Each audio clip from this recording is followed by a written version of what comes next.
எப்பா Praveen Gandhi big pass வீட்டிலேருந்து போயிட்டு வந்து எங்களுக்கு ஒரு இன்டர்வியூ கொடுத்தியா? அப்போ என்ன சொன்னேன்? ரட்சகன் 2 நான் எடுக்க போகிறேன், ரட்சகன் 2 எடுக்க போகிறேன், நாகார்ஜுன்கிட்ட பேசிட்டேன்னு சொன்னேன். உள்ளே போய் விஜய் சேதுபதிக்கிட்ட என்ன சொன்னேன்? ஜோடி 2 எடுக்க போகிறேன், பிரசாந்த்கிட்ட பேசிட்டேன்னு சொன்னேன். இப்போ ஜோடி 2 அடுத்த பிரசாந்தையும் அடுத்த சிம்ரனையும் கண்டுபிடிச்சிட்டாருங்க உள்ள. யார்?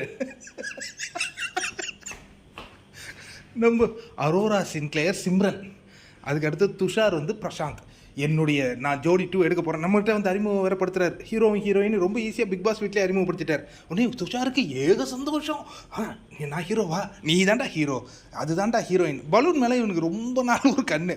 ஏன்னா ஆரம்ப வீக்கிலேயே நம்ம 2 பேரும் லவ் கண்டென்ட் பண்ணுவோம், அது மக்கள்கிட்ட பயங்கரமாக பேசப்படும்னு சொன்ன ஆள் தான். அதேமாரி நீ பார்க்காத காதல் இல்லை, எல்லாமே சூப்பராக இருக்குது உங்ககிட்ட, நீ தான் ஹீரோயின், சரி விடுங்க அப்படின்னு அந்த பொண்ணை வைக்கப்படுது.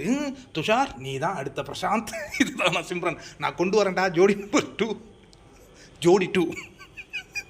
எனக்கு அந்த வீடியோ பார்க்கும்போது சிரிப்பு. பிக் பாஸில் சமீபத்தில் நான் பார்த்து ரசித்து சிரித்த வீடியோவில் இது ஒன்று. நம்ம பிரவீன் காந்தி அலப்பறை. நீங்கள் என்னங்க நினைக்கிறீங்க? இவனை நம்பி அந்த 2 பேர் கால் ஷீட் கொடுத்தா என்ன ஆகும்?